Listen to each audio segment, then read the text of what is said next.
Is Katseye making fun of boy groups? But did J-Hope lie about his love for Rihanna? All that and more in today's episode of Totally Legit K-Pop News with me, Angelina. So if you're interested, please keep on watching. Don't forget to like, comment, and share this video with the friends you don't have. Still. Now, we all remember the sheer amount of scandals that male idols have gotten into for quote-unquote masculinizing Katseye's choreography. This happened during Touch, it's happening during Gnarly, with the latest idol receiving backlash being TXT's Yeonjun. To refresh our memories, let's take a look. Just the way that he was doing the choreography. I mean, I'm sure we all remember, right? Well, keep this visual in mind. The group recently made a video featuring the metal version of Gnarly, and this is what they're dancing like. So immediately, we see that same move that Yeonjun was doing in their challenge together. I mean, obviously the video is meant to be quite comical, right? Again, people just noticing, you know, the quote-unquote masculinization of Gnarly. That infamous move as well. And just Sophia in the background. So some people's first thoughts were that they were making fun of hype boy groups, specifically because it has been hype boy groups in the past who have received backlash for masculinizing their choreography. So some people put them side by side with Yeonjun doing the choreography, showing the similarities. Here again. Sorry, I can't play the sound, but you get the gist, right? Which led to a little bit of backlash. Why would you mock Yeonjun at Katseye World? Tweeting this just to gain some likes from the same GG stans that dragged your girls is nasty work, especially when Moaz and TXT have been nothing but supportive. And this is a quote tweet for what we just saw. I feel bad for these girls constantly getting set up by their own fandom when they're literally the biggest engines. Yeah, I'm going to need Enha to stop interacting with this group. I refuse for you FAGG stands to use the cats as your new mean girl persona, switching the audio and making them look like they were making fun of the original dance when they were really just dancing to the metal version is nasty work. More criticism for quote-unquote mocking male idols, specifically the male idols who have done the dance challenge with them. They're doing the Yeonjun Gnarly move, I'm crying. And thanks to this, Yeonjun is getting mocked in Twitter again. I hope Enha's members don't do dance challenge with Katseye again because Katseye's fans are so scary. So Yeonjun took time out of his busy schedule and they turn around to mock him on social media, and y'all celebrate that. Yeonjun has nothing to do with it. And because of this, Yeonjun getting dragged again on Twitter. These comments, this is why people don't like K-pop fans. Why can't we just laugh at this? It's funny, laugh. And Danny actually doing J Gnarly. But Yeonjun didn't do it like that. This is making me feel iffy. So what do you think of this conversation? Because of course it does add on to the ongoing situation regarding K-pop fans, though I don't know if it's like necessarily new or anything, but maybe an increasing issue with the rise of social media. Because of course we can say like 10 years ago K-pop fans weren't this bad, though. You could say nothing was as bad as it is today because social media just wasn't as powerful, if that makes sense. So is this really a case of a group mocking other people, or is it something that's meant to be funny and people just take it way too seriously? Again, adding on to this conversation that really nothing can be fun anymore. Idols can't interact with each other anymore. Idols can't do anything without fans turning it into something ginormous. You know, when you go on TikTok, people bring up like the bean soup theory or the bean soup something, where I think the story is that somebody was making a recipe for bean soup and someone was like, well, what if I don't like beans? And it's like, okay, well, you know, tough luck. I know it's not the same, but it's kind of like you can't post anything online without somebody either making it about themselves or somebody trying to find a context that you didn't originally put. But of course, you as the poster didn't think of every single possibility in the world that could exist, which, you know, sometimes it's good. Sometimes it's good to be pointed out that, you know, there are different perspectives out there. But I don't know. Let me know your thoughts, okay? We have some more hit pad allegations going around, this time for aespa's Ningning. So previously, I mean, we've talked about Yuna and her accusations for using hit pads quite a bit, and it's definitely a conversation that like is divisive. So this is the clip in question.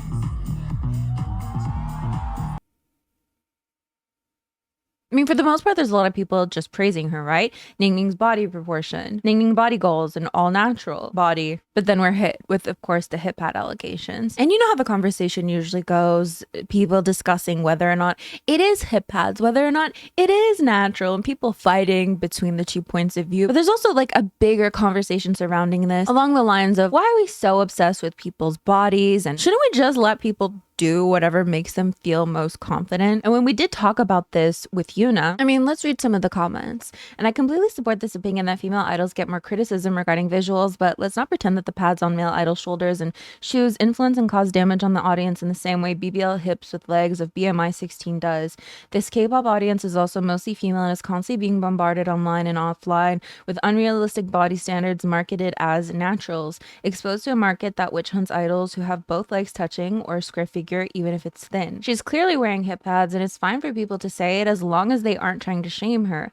It helps women, especially girls, to realize they shouldn't compare themselves to idols when there's no way to have hips that wide while being that thin unless you use hip pads or have surgery. As someone who loves drag queens, I see hip pads as just another element of styling. So it's not anything to be shamed for, especially not in an industry where most people don't have their original nose or skin color, but I'm not an impressionable teen, so my self-esteem isn't in danger. My frustration with Yuna in general is that since their debut when she was 15 years old, she's been marketed in an overly sexy, male-gazy type of way in a group that promotes self-love and girl power, and she's constantly been exploited while also being set up as the target of pick-me label all the time. Even just watching the Girls Will Be Girls trailer, I had to ask myself which part featuring Yuna was for girls. The zoom in on her heavy breathing or her slamming her member down against a table. I know people are going to rush to defend her, but I'm not blaming her. It's the company's portrayal of her that I seriously question at times. I've never understood why people care so much if idols get surgery or not. Like, most idols probably have gotten surgery, but that doesn't change that they can be amazing idols. Honestly, if I was an idol, I would get surgery too because I don't want people tearing apart for my looks. It's Yuna's body and her choice. Why are we talking about her hip pads? That's not our business. I actually saw this TikTok video. It was of a creator that I really liked, and she was just talking about how she wanted her, I'm going to say, chest. I have no idea what is permissible on YouTube and what isn't, and I don't intend to find out. They just went out and got a push-up bra, and no one batted an eye to that. And it made me realize, like, also when I was younger as well, like, push-up bras were like super normalized. Admittedly, I'm not super into bra culture anymore. If something's uncomfortable, I just will not wear it. But that push-up bra really like made some wheels turn in my head, because like, honestly, what is the difference? What is the difference between a push-up bra and hip pads? Let me give you another take. In my opinion, there's no difference between like enhancing your chest versus enhancing your hips. But it is interesting, again, in my opinion, that we've kind of normalized push-up bras, right? We've normalized push-up bras, but then like the hip pad thing, I feel like, because the hip pad thing, I don't know, it just never got its limelight. It was always push-up bras, and that absolutely ties into how body shapes tend to go with the trends. If we think of when push-up bras, again, I'm not into bra culture, maybe push-up bras are still very popular, but if we think back of when push-up bras were a huge thing, I mean, having a butt wasn't a priority at all, and we see the shift of what like a desired body is like shifting into now having a butt, right? So I guess it makes sense that it never got its limelight and it was never quite popularized as much as a push-up bra would have been, right?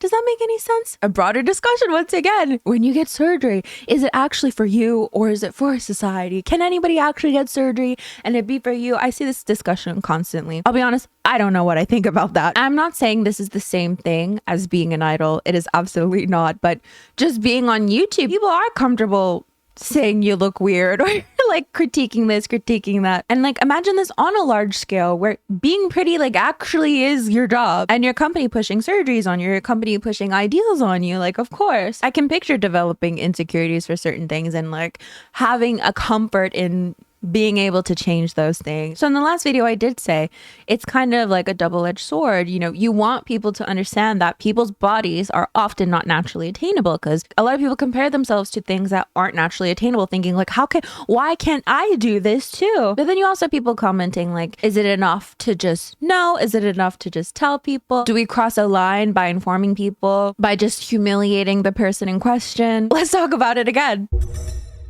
Let's talk about J-Hope's love for Rihanna, because I saw this story and I thought it was so funny. So basically, he did an interview with Billboard where he said he has loved Rihanna since he was a kid. So then people started coming out saying, you guys aren't that different in age. Like, Rihanna's 37 and you're 31. How have you liked her since you were a child, huh? Since I was a kid. Rihanna 37, J-Hope 31 years old. Because again, when will Rihanna drop the next album? She's an artist that I've always loved since I was a kid. Rihanna's 37 and you're 31. Kid, where? You're literally almost the same age as Rihanna. So what's with when I was a kid? I loved her. So my first thought when I saw this was honestly, well, Rihanna's been in the limelight for a really long time. Like, wasn't she also quite young when she debuted? So even if it is like a 6-year difference, I mean, the difference between 11 and 17 is still a child versus a teenager. Do you know what I mean? In my mind. And some people also agreed. So not his fault he already had good taste in music when he was 11 years old, because as it turns out, when Rihanna debuted, he would have been 11. J-Hope in 2005, Rihanna in 2005. So he would have been 11 and she released Pon de Replay. People claiming that J-Hope wasn't a child when Rihanna debuted, even though he was only 11 years old at the time, are giving off some seriously questionable vibes. What do you mean 11 isn't a child? Even if he wasn't 11 years old, even if he was like 16 or something, I'm not gonna lie, I would still let it slide. Like, time isn't real. Like, that's something I would do, like, genuinely do. Like, I loved them when I was a child, and oh, you were actually old as hell. My bad, I guess. Anyways, I thought it was a very interesting story. And I don't even want to ask the question, like, you should consider 11 years old a child, but guys, what about the tour? What about the tour? We're hearing so much about BLACKPINK's tour and not a peep out of BLACKPINK themselves. Let's look at the latest teaser we got for Deadline, BLACKPINK's tour. Here it is. Let me put my singular earphone in.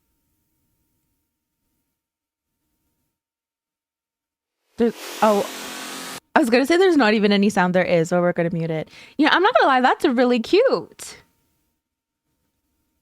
But I'm like predicting it's just literally the logo. I mean, okay. Yeah, that didn't go over so well with fans. The first response, go girl, give us nothing. Come back when? Everybody's wondering, when's the comeback? And what about the tour? What's going on with this tour? Y'all need a new creative director. Like, you aren't just remaking the Pink Venom teaser. Like, girl, what about comeback? We just read that one. Where's the new album with 50 new songs along with lots of promo? At YG Entertainment, at BLACKPINK, at YG Official Blink. Not them recycling the Born Pink theme again. Like, if you hate YG, I'm trying to see something. I mean, we're literally May right now, and the first stop is in July, right? Like a month from now. We haven't heard anything of, like, we haven't seen anything regarding a comeback. I mean, I reckon people literally have bought tickets to see BLACKPINK and they don't even know what the songs sound like. Mind you, if you love BLACKPINK, you're gonna want to, like, whether you like the new song or not, I'm like sure you would want to see them. But it is still very interesting. Is this, okay, question, is this typical? I can't imagine that it is. Like, in it, but you know, maybe you have an example where, you know, this has happened before. This might be a typical thing. You let me know about that. But, you know, a lot of people are worried.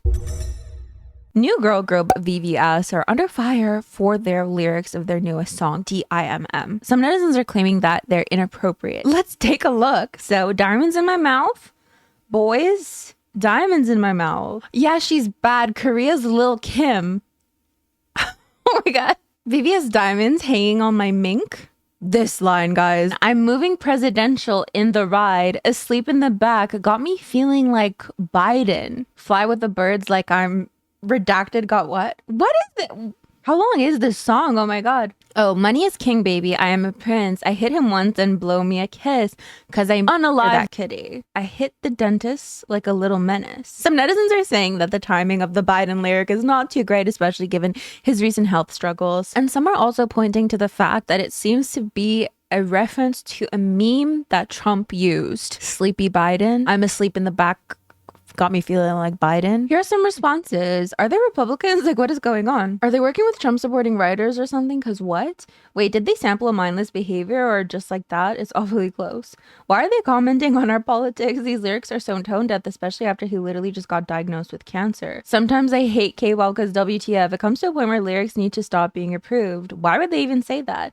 Okay, I love a Sleepy Joe joke as much as the next person, but who approved that line knowing damn well the poor man is slowly dying from cancer? A new K-pop girl group referencing the Sleepy Biden meme that was perpetuated by Trump. Yeah, nah. This is embarrassing. So people are also bringing up the CEO. Stuff about the CEO being weird. I fear their company is exactly searching for this. Shock marketing so the actual target public can find a group that would otherwise have very little promo as a new group. So what do you think of those lyrics? Let me know your thoughts. Let's move on to Kpop Shenanigans, which are basically fun little things that have happened in K-pop recently and or quick news. Admittedly, we don't have a lot to work with. Fans are saying Ningning has removed some of her tattoos because this is a recent photo taken of her tattoo that used to say sweetener. When I first saw it, I didn't see it in such detail. When I first saw it, I thought really it was makeup. Like she's just hiding them? I don't know. And then this tattoo as well. Gone but never forgotten. Thank you, Ningning Sweetener tattoo. You'll be missed. So this is what it looked like originally. And this was the one on her wrist as well. So people are wondering if she's removing them. I mean, if I had the money, boy, oh boy, I'd remove a lot of my tattoos, let me tell you. And then it was announced that JYP would be attending Water Bomb Festival Seoul 2025. And he basically asks, like, give me outfit ideas. What kind of outfit should Park Jin-young wear to Water Bomb? And Jackson responded with the eyes emoji. See-through pants. I'm sure we're all thinking the same thing. Vinyl pants. I can only think of see-through pants. We're all thinking of the same thing. But if he wears the pants, there's going to be a lot of condensation. Not the condensation, oh my god. But anyways, I reckon that is basically it for today's video. Thank you so much for joining me. Don't forget to like, comment, and share this video with friends you don't have. These are the lovely individuals who help support my channel on a monthly basis. It means the world to me. Thank you so much. Go subscribe to my second channel. We might be playing Poppy Playtime Chapter 4 tonight. A little Friday horror night of sorts. And yeah, I'll see you guys next time. Bye!